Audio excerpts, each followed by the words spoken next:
Make sure to check out my Covey account, link down in the description. And check out my other series, Modern Classics and TV Treasures.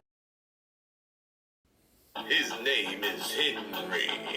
He's all about those classics. Dust off the old ones. And Can't be done, give I tell you. shine. Can't be done. He finds some goodies. And finds you some baddies. And reviews ones. Folks from forgot. His name is Henry. He's over the mustache. 1 year century reviews are here. His name is Henry. He's over the mustache.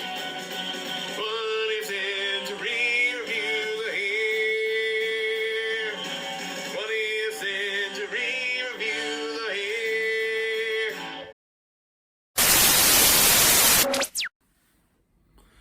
Hello, I'm Henry R. Mockingbird, your host with the mustache.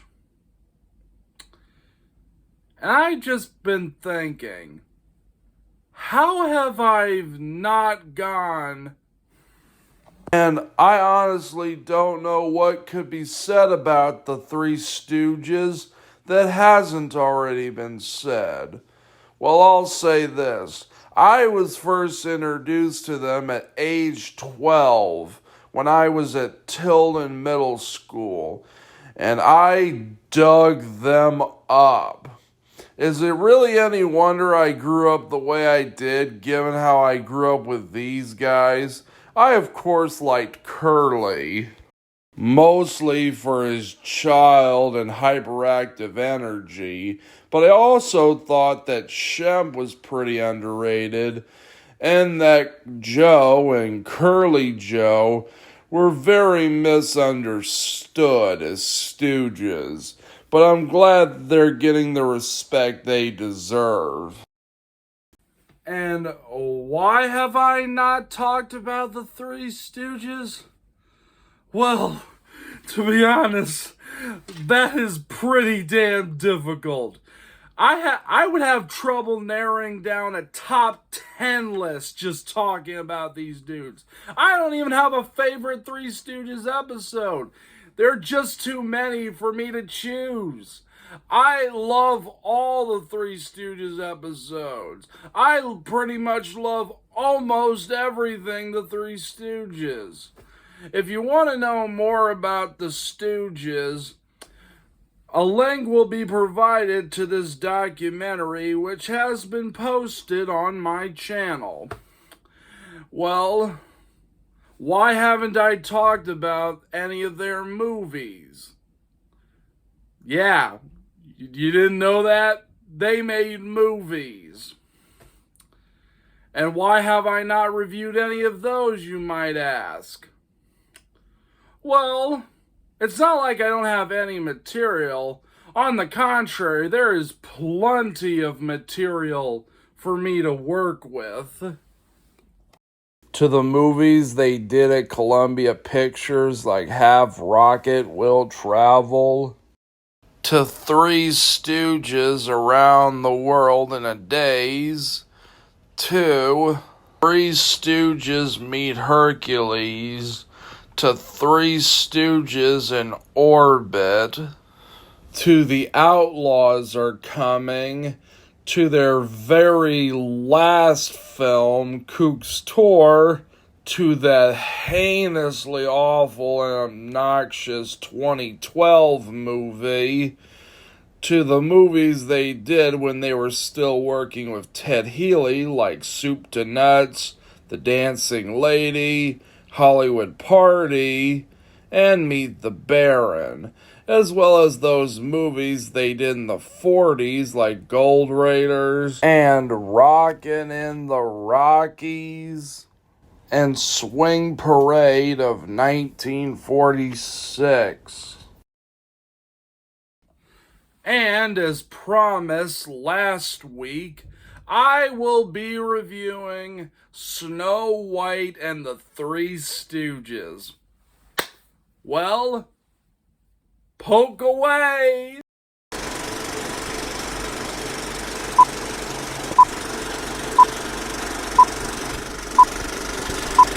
There was a king who passed away and left his daughter's care to the queen. Only this queen turns out to be evil and tries to have Snow White killed.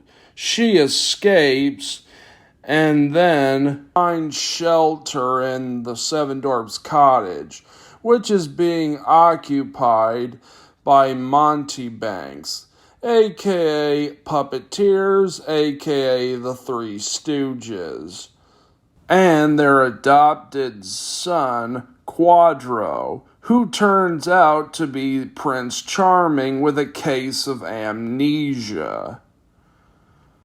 So, what do I think of this movie? Well, I like it a lot, actually. You get a lot of color and production quality that you usually don't get with the Stooges. You get a lot of great musical and skating numbers, and plenty of Stooge shenanigans galore, and a great spin on a classic story. The film was directed by Walter Lang, who also directed such films as The Little Princess, Bluebird, the original Cheaper by the Dozen, No Business Like Show Business, and the 1945 State Fair, which I've already reviewed. Check it out if you're curious. But probably his most famous movie is The King and I. Originally, Frank Taschen was going to direct the film. If you remember my Lemon Drop Kid review, then you probably know that Frank Taschen started his career at Warner Brothers working on the Looney Tunes, but then would go on to become a comedy director for Bob Hope and Jerry Lewis. Movies, that is. Anyways, the film ended up going to Walter Lang, who had experience working with the Stooges on Meet the Baron. But Frank Tash did end up becoming an uncredited writer for the film.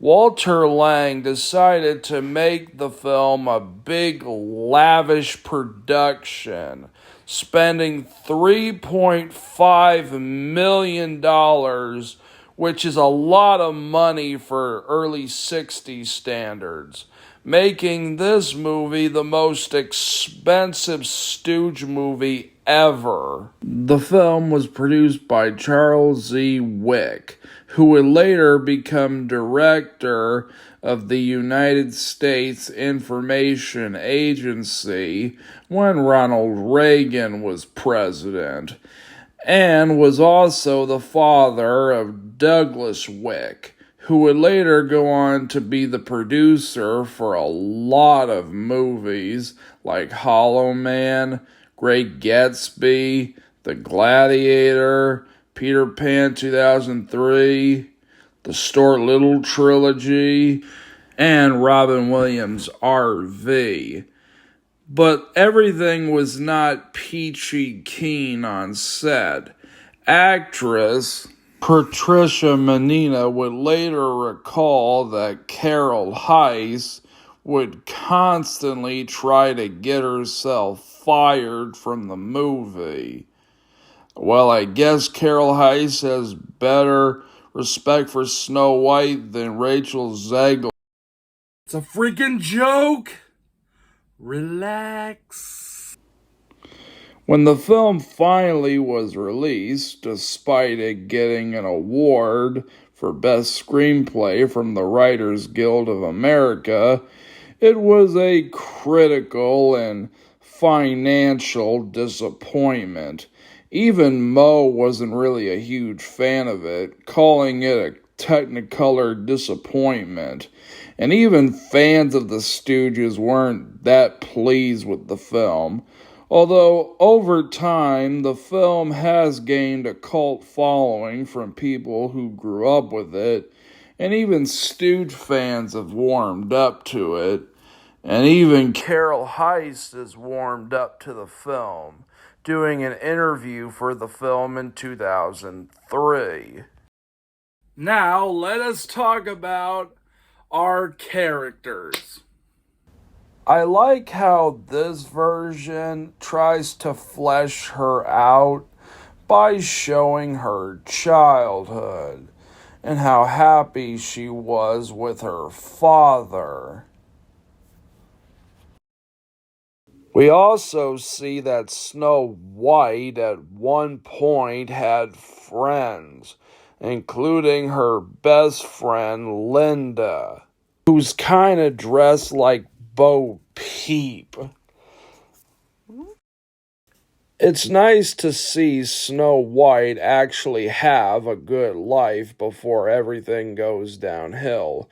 And speaking of which, her father dies, and for someone who is trying to get fired, Carol Heiss acts the crap out of this scene. She's tearing up like her real father is actually dying.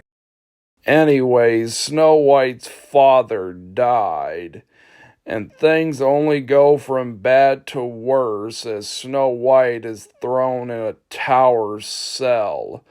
This was also an idea that was used in Snow White and the Huntsman, apparently. She escapes into the forest. She comes across owls that look like the owls from The Wizard of Oz, and a tree that looks like it came from The Wizard of Oz, too.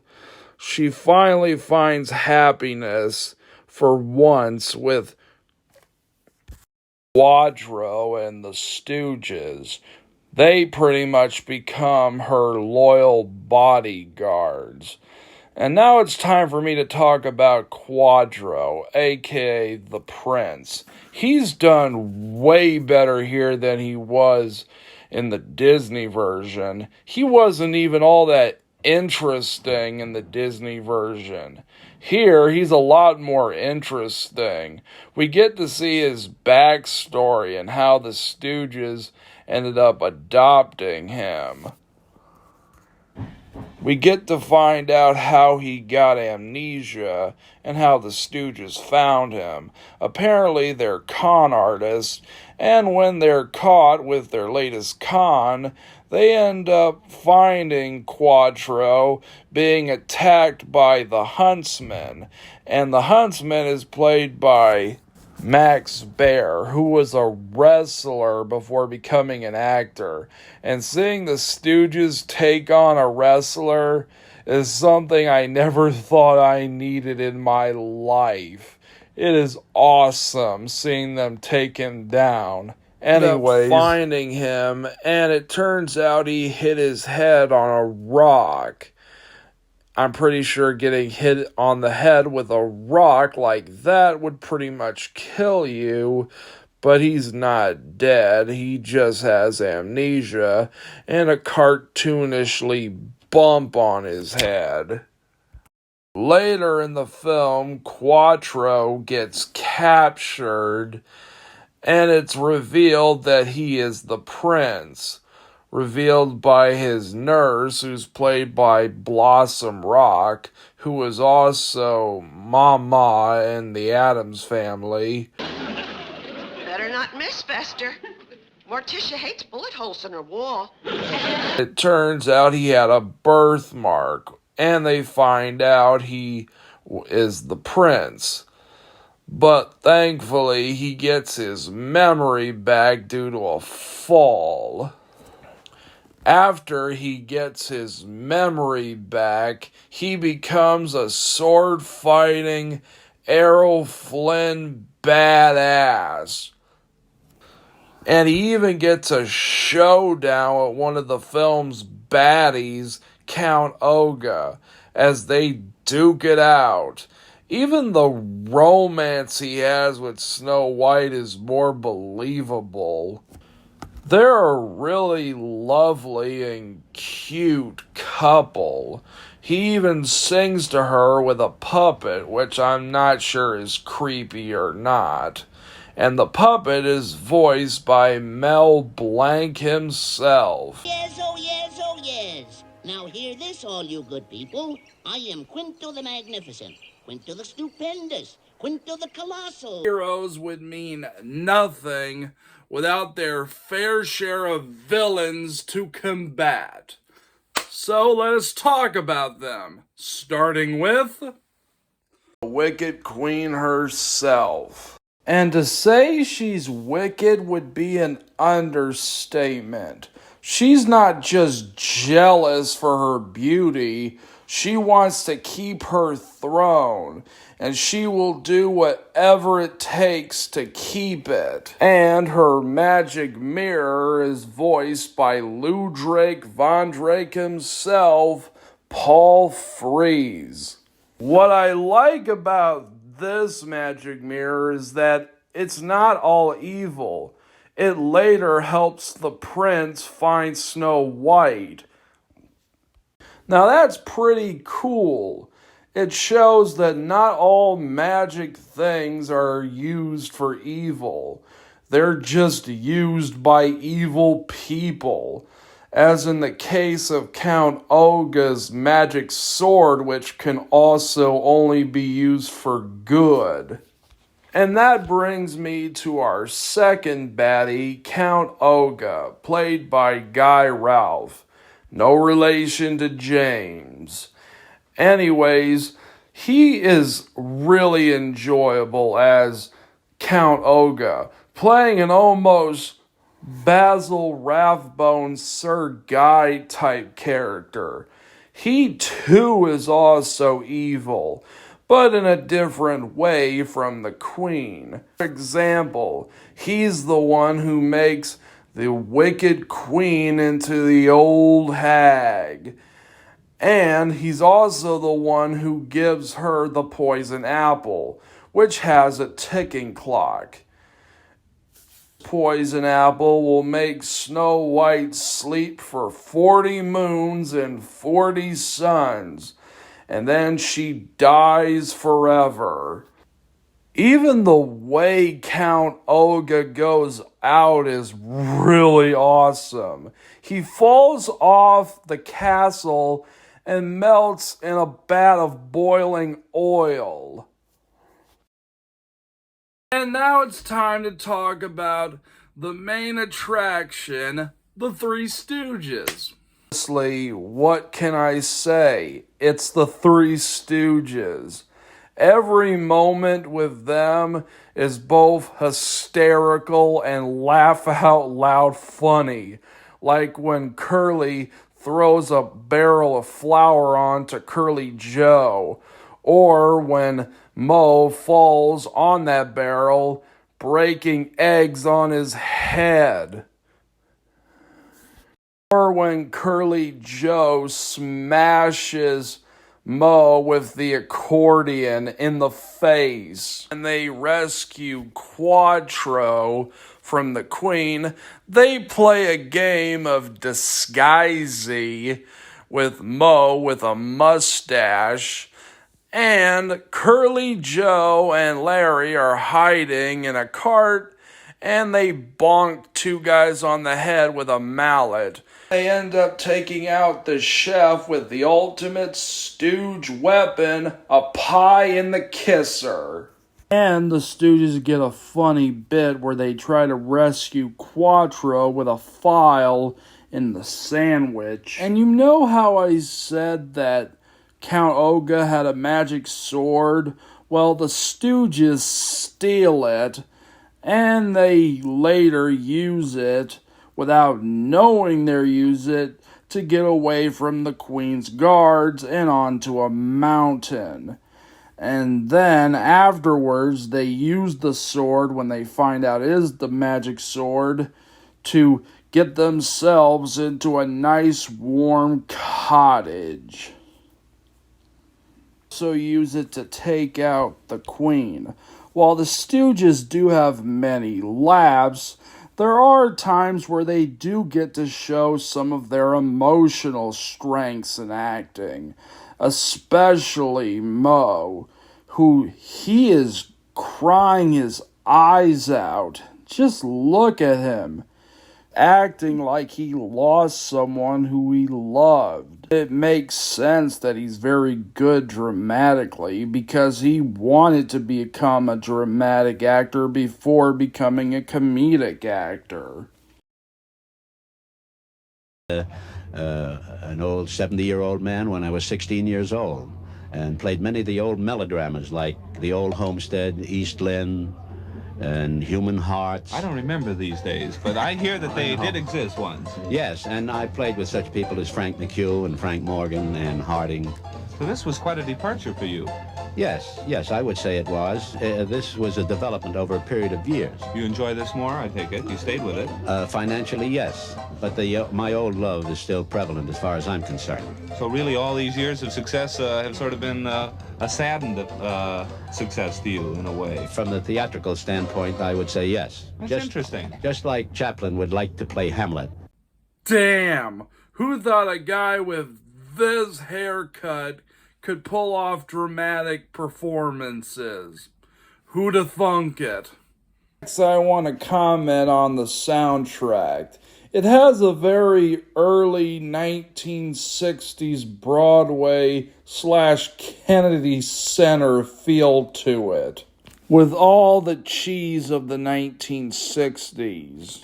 And there were some dubbing for both Snow White and Quattro. Snow White herself was dubbed by Norma Zimmer, who also did the singing voice for the White Rose in Alice in Wonderland 51, and Quattro's singing voice was dubbed by Bill Lee, who's done a crap load of voice work for plenty of animated films and has quite the vocal range, including doing the dogs for Lady and the Tramp. Here's a sample.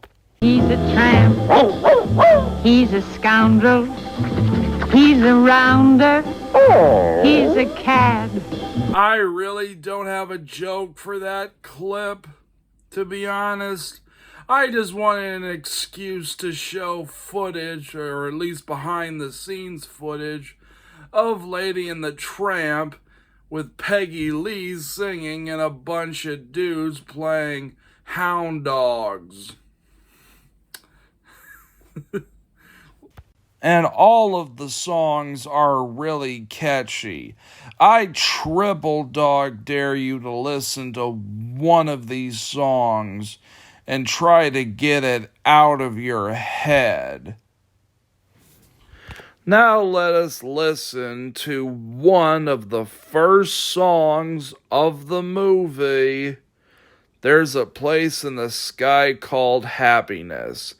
It's pretty much Snow White's I Want song, with Snow White wishing for a better life than what she has now. Get an earful of it. There's a place in the sky called happiness on the far other side of the moon. Okay, the next song is I'm in Love, sung by Quattro's puppet Quinto. And the best way to describe it is like if you combine the Muppets with Alvin and the Chipmunks and Spaceballs. It's such a weird combination, yet it works. Let's listen. Why am I dancing and singing? Because I'm in love. Why is my heart ting-a-linging? Because I'm in love. Why do I walk when it's raining as though it were sunny and dry? And the last song is I Said It Then and I Say It Now, which feels very 1900s-ish, feeling very much like a song that would appear in either Mac Flatcher's Gulliver's Travels or Mr. Bug Goes to Town. But very much like the songs of those movies, there's a certain charm to it. Let's listen. It then as I say it now, I love you. I said it then and I say again, truly I do. Though the words are old each time they're told. This movie is truly magical, but with all the cheese of the 1960s. I'm glad it's getting the love it deserves, and I plan to give it more love by giving it 5 gold stars. Well, that's pretty much all I have to say about Snow White and the Three Stooges. Well, until the next review, I'm Henry R. Mockingbird, your host with the mustache, signing off.